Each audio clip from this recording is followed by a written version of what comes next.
I'll start recording. I think my favorite moment of this whole podcast, just in general, we should have done this on the 52nd episode, maybe. Where it was like, what was your favorite moment of the podcast so far? Mine was when you were like, we don't borrow words from other languages, and it was just like got you with like 4 and you just like, instead of singing it, you're just like, fuck you. Yeah, we took the copyright or the content ID or whatever thing on that for that to be in it. So to take one for the team. Missing out on millions, you know? We're getting dozens of views on our channel a year, you know? How many of those are us? Like all of them? I would guess like 30%. That's pretty good, actually. Yeah. Considering we're basically two nobodies. Yeah. I don't know. I was looking at your GitHub the other day. Do you not have the badge for the Arctic Code Vault contributor? I think I do, yeah. Maybe I just couldn't find it. Let me see.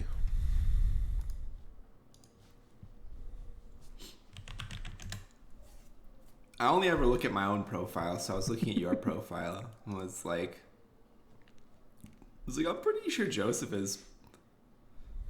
Oh, there it is. I found it. You're good. Thank God. I don't know what I would do with that. Well, I was like, I'm pretty sure Joseph's been committing to GitHub longer than I have, so. Since 2015, I think. Dude. Or no, 2014? Maybe? I don't fucking. Whatever. 5 followers on GitHub? This guy rolling in it. Only one of them I don't know.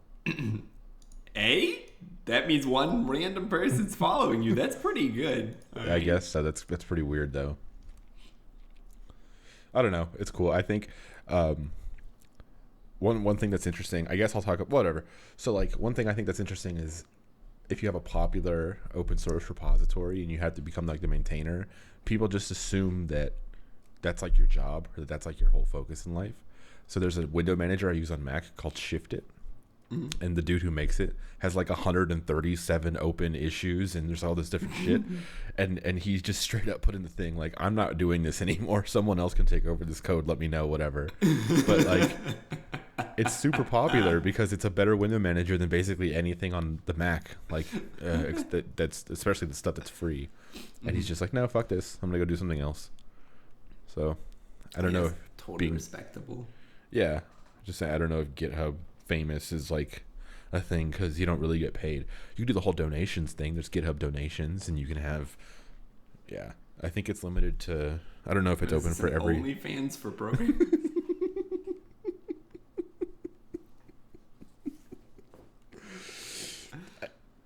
I guess so, yeah. I was more like a Patreon for programmers.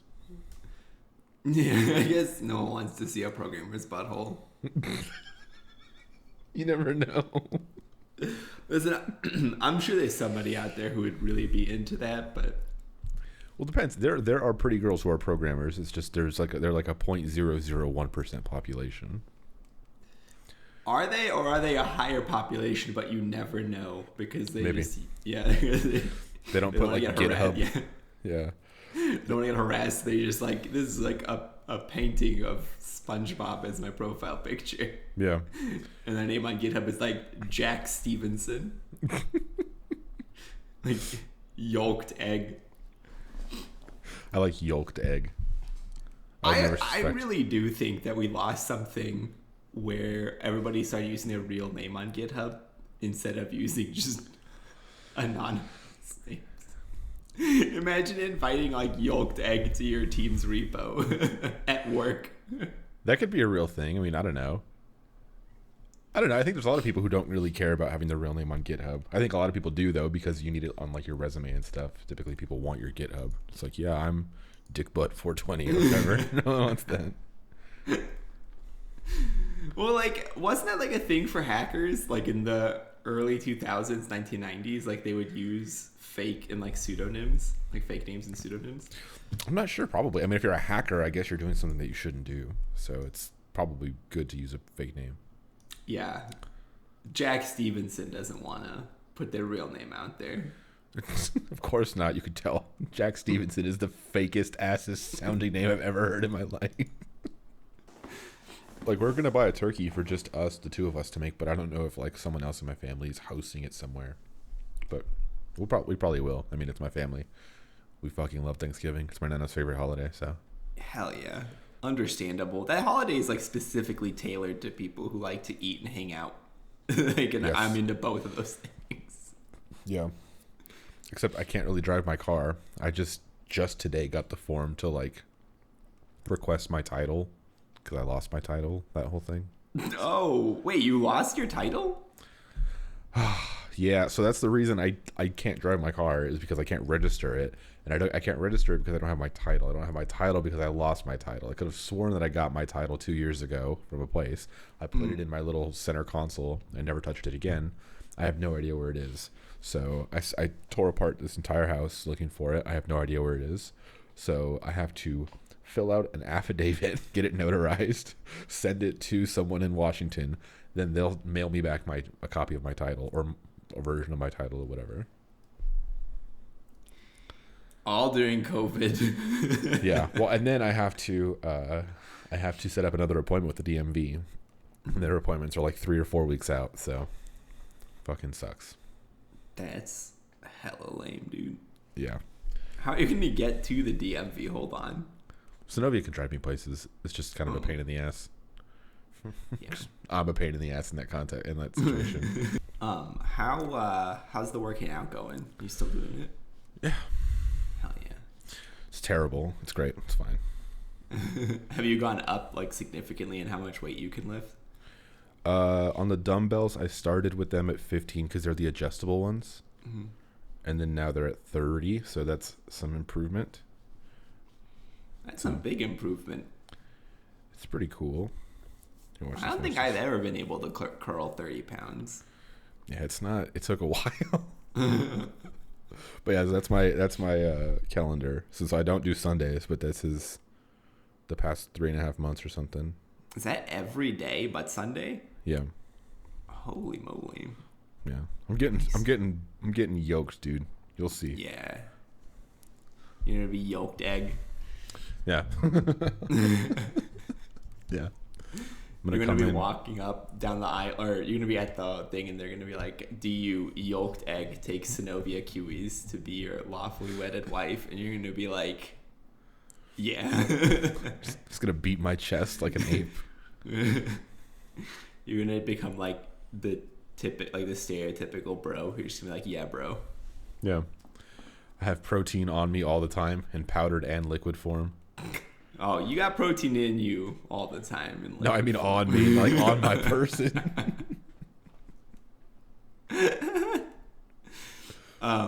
What form would liquid protein take? Hold on. I bet it's just the emulsified version of the powdered protein. It's just like a whey protein shake in a shaker bottle, plus you have the powder for extra gains in case of emergency. It's a topping on all your food. You just a little bit of protein powder. I can't imagine that. On your pizza, on your chicken. What? I don't know why, but on your pizza sounds worse than on your chicken to me.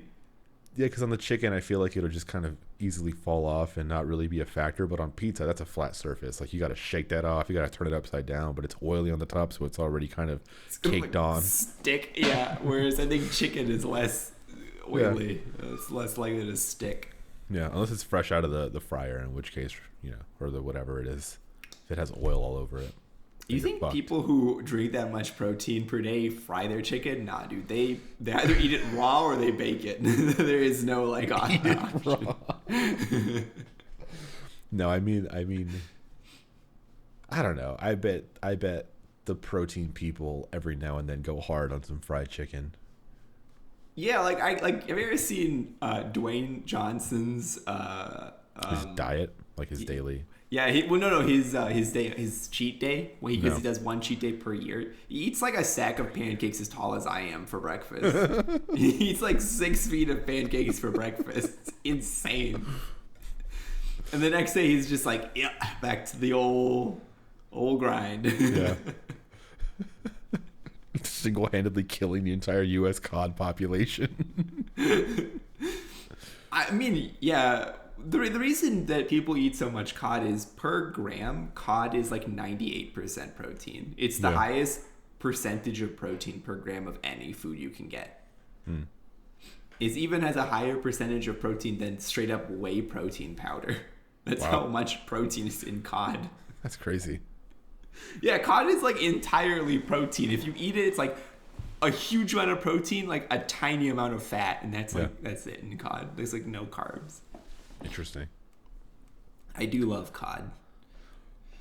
Not for that reason. I just enjoy. It's a different kind of fish than like salmon.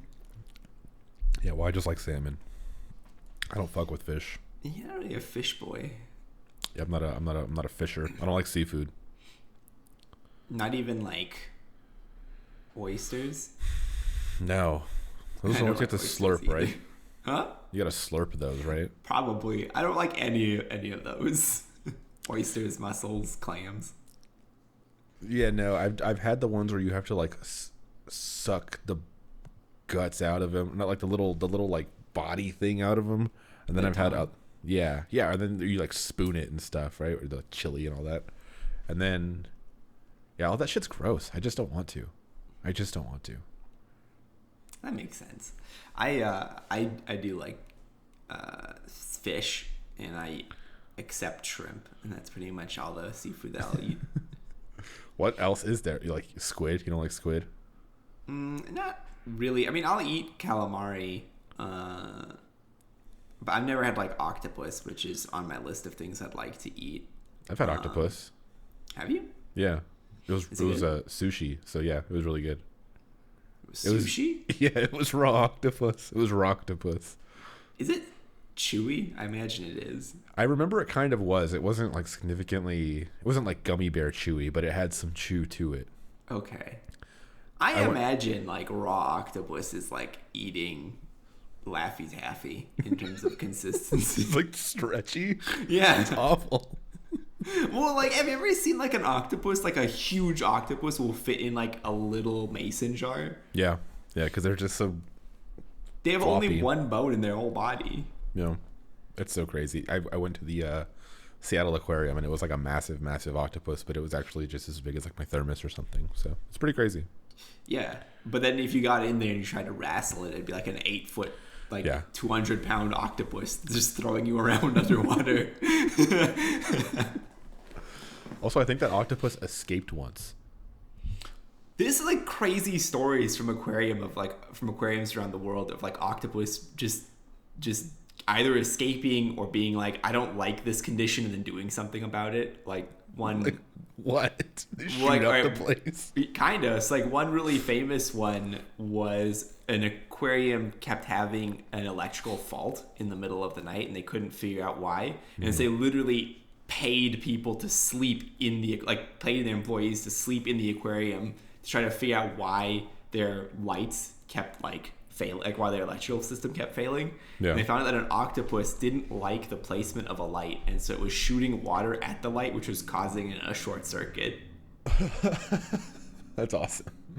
And then I think their solution was they moved the light back a little bit, and then so the octopus couldn't hit it with water anymore, and I guess that was it.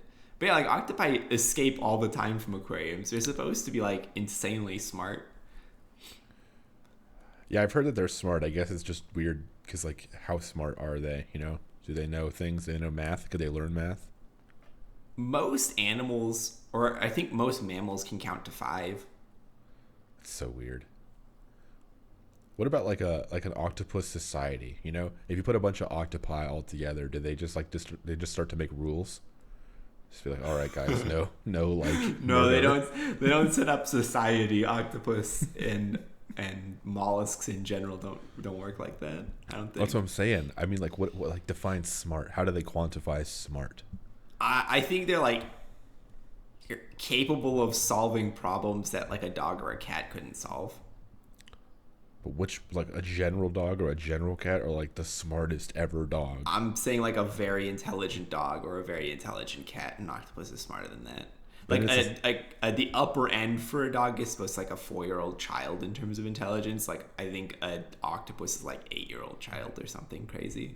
Like they're supposed to like crazy smart. Yeah, but an 8-year-old child, you can teach them fractions. Like, can you teach an octopus fractions? I don't think that that's what they mean by. That's what I'm I saying. don't think then. that they mean by intelligent is not necessarily your ability to learn. In this case, I think they're using intelligence like your ability to solve a physical problem. What kind of physical problems do they give octopi that it just like it seems like a physical problem that a dog would have and the physical problem that an octopus would have are so significantly different that it would be hard to get any kind of comparable data from either experiment to then quantify it and like compare it. I mean, like, I think it's like similar in that there's like a way to get food, but the way to get food is somewhat complicated. It's like, you know, they have to like do a certain series of things, and then once they complete the series, they'll get food out of it. An octopus is more likely to solve it than a dog. I'm not 100%. I'm not a molluscologist, but that's what I remember from I think being at the aquarium in Toronto. We were talking about. Yeah, I don't know. I guess it's just weird when people say like, "Oh, that animal is smart," but like, what does that mean? You know what I mean? Yeah. I know like orcas are considered very smart, but they're also not great at learning. Like in I think it's Seattle. Like there's maybe not in Seattle, but like in the Washington area, there's a pod of orcas that is literally starving to death. Not because there's no food, but because they specifically know how to hunt Chinook salmon, and there are no Chinook salmon there anymore because we overfished it. And so they literally are like, well, we can't eat anything else. So they literally just like look for that specific type of salmon. And so I think the scientists there are trying to teach them how to hunt other stuff. And in the meantime, they're like importing Chinook salmon into the region. Aren't we kind of like that too, though? No. Like as animals, it's like we don't see things that are like right in front of our faces because we're just fucking stupid. Because we just like don't know what we don't know. Oh, yeah. I mean, yes, in the general sense, but no, in that we're not like humans are unique in that we're not tied to any specific creature that we have to hunt. Like we can hunt pretty much we can hunt anything if we wanted to. Successfully. Yeah. But I don't know.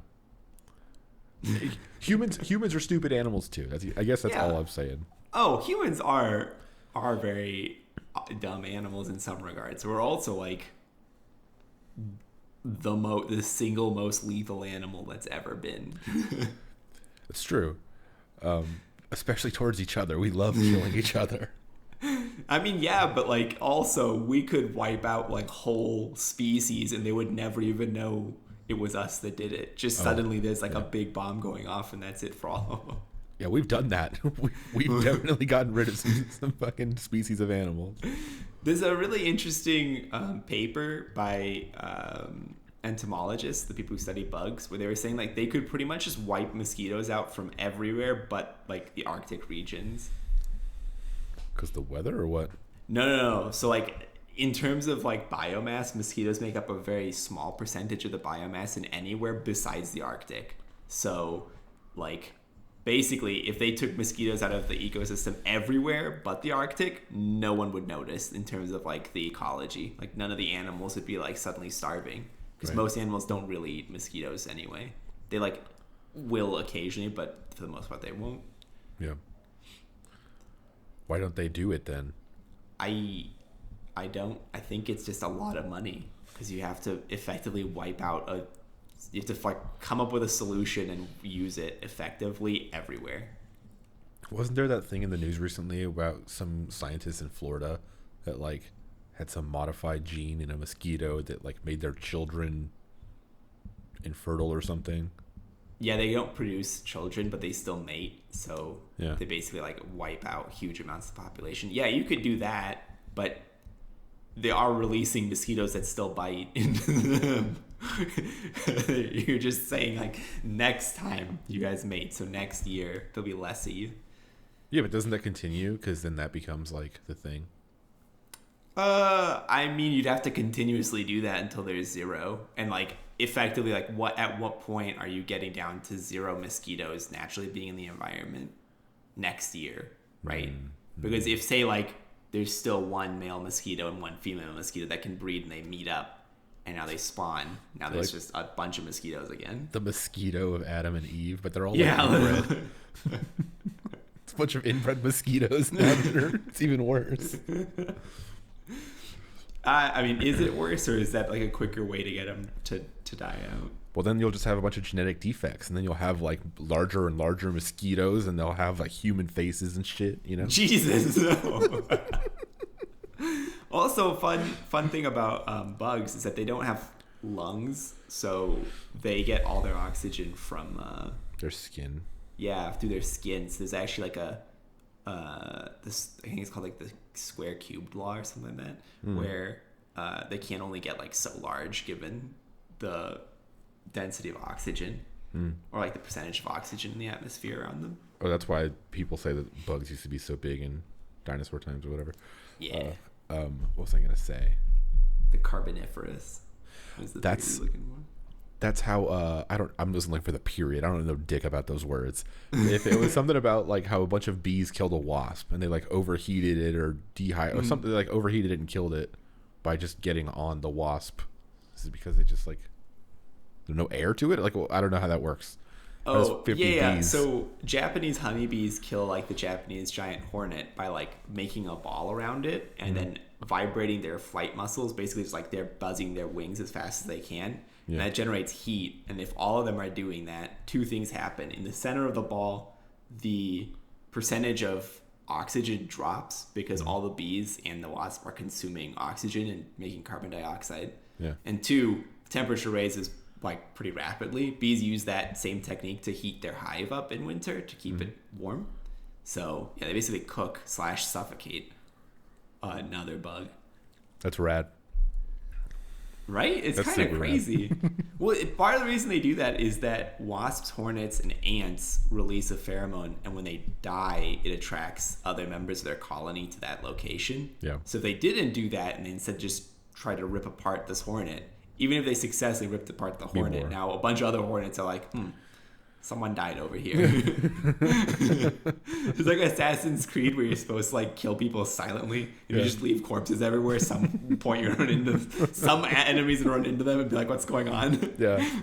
But if it's like Assassin's Creed, they'll forget in 15 seconds and they'll keep going on their little flight path. That is still true about bugs, though. They will. It's true. If they show up and there's just a dead hornet but nothing around, they'll be like, okay, and they'll leave. They'll pour one out for the fallen and then just leave. Bees might pour one out for their homies because they make honey, which is a liquid. I think wasps just live on carnage. I don't know. I don't know much about bugs, but I just like watching. Like, remember Japanese bug fights? Yeah, dude. Yes, I do. I don't know whatever happened to that website, but it was that definitely got taken down for animal abuse. Is that animal abuse? Just watching bugs fight? It's kind of natural. They're putting those. No, they'd be like this praying mantis's home is like Africa, and this hornet is from Japan. But we're gonna put them in this glass box and make them fight to the death. They don't make them fight. They just put them together and then they fight. You know? Do bugs have free will? That's true. Do bugs have free will? I hate bugs, so I hope not. You hope they're all just on a path to destruction. If I ever became like Elon Musk / Bill Gates wealthy, I would definitely put all of my money into a program to create tiny little biodegradable robots that kill bugs and perform their same role in the environment. Like, I'd be like, these robots kill bees and then pollinate the same flowers that those bees pollinated. But they're also programmed to be at minimum 2 meters away from all people. If they detect a person, they dip out. I'd love that. But then what if bugs are currently doing something that we as humans cannot observe, that your robots would not have the ability to replicate, at least at the beginning? So then when they kill all the bees, we realize that we're fucked because the bees were actually keeping the ghosts away or something. I'm fine with those odds. I'm willing to take that risk. I'm willing to risk a lot just to wipe out bugs, okay? Let's make sure you never get wealthy because I don't want you to have that kind of power. Don't worry, I've taken care of that myself.